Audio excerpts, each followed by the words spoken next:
Monday. It is the final Monday of January, so we are getting near the end of our 24 tips for 2024.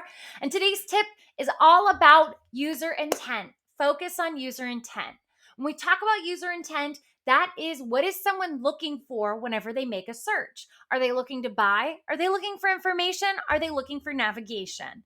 If they're looking to buy, they're going to use words like um, where can I buy blank? How to buy blank? Best way to buy blank? How to order blank? This is going to tell you that they're looking to buy. If they're searching just the product name too, that's typically an indicator that they want to buy.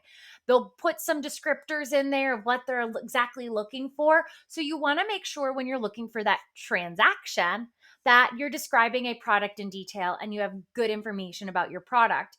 Now, let's talk about informational queries because these are some that are going to be really important to your overall marketing strategy.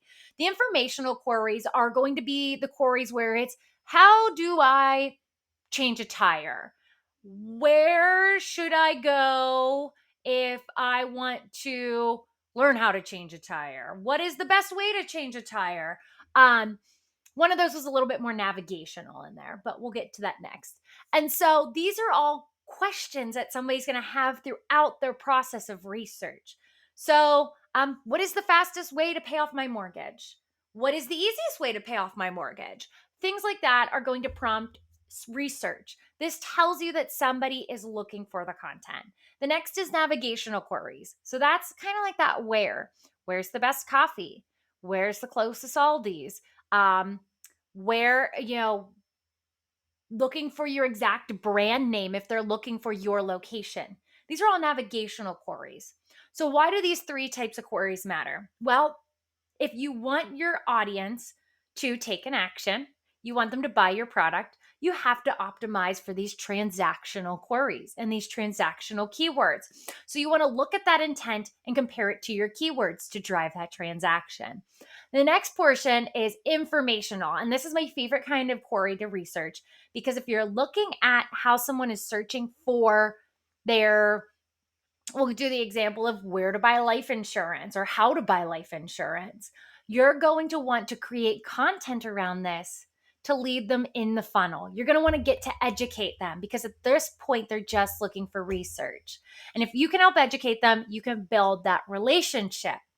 Now, the navigational ones, especially if you're in something like insurance or financial management or anything that's going to be a near home service, you're going to want to have your location associated with that service. So, financial advisors near Pittsburgh, banks near Pittsburgh, mortgage lender near Pittsburgh.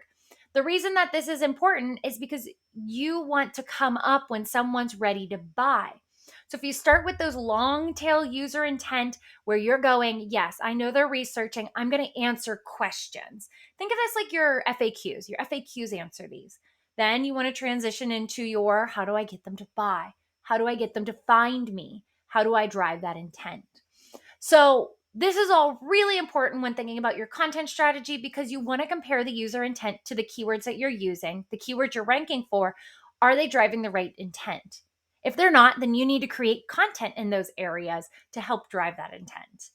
The other thing that's really important here, as we talked about in, I believe it was tip number 5, was voice search. As we get more and more voice search results, we're going to have to think more about intent because the intent of me asking my Google Home where the nearest gas station is very different from me asking my Google Home, what is the best way to make a lasagna? Can I cook these noodles? Can I do this? So you have to really think about how your consumer is thinking in relation to the product.